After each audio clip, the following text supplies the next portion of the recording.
And government funding is set to expire this Friday at midnight. And with the potential shutdown on the horizon right before the holidays, lawmakers are scrambling to compromise on the $1.7 trillion spending bill. DC News Now, Katie Reese spoke to federal workers about what this shutdown could mean for them. And Katie, there are mixed feelings on this.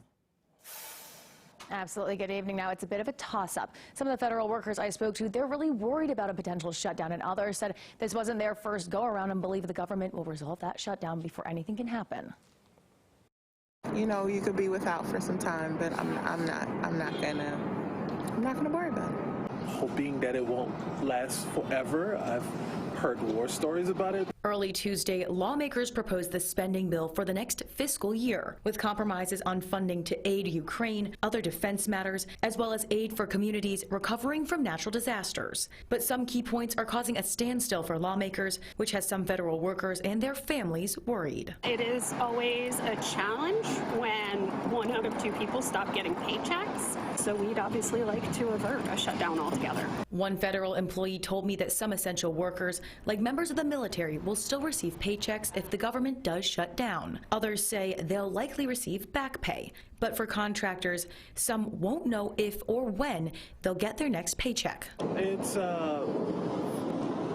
able to pay rent, utilities and stuff like that. So I just got my own place.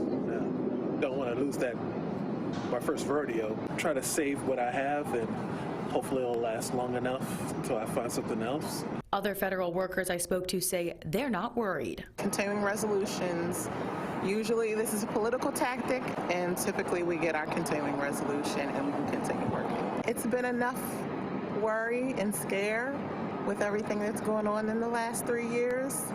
And so I think for those of us who are working and are healthy and happy, that's going to be the last thing I worry about. Now, this financial spending package, it's nearly 3 months late. It was supposed to go into place in October.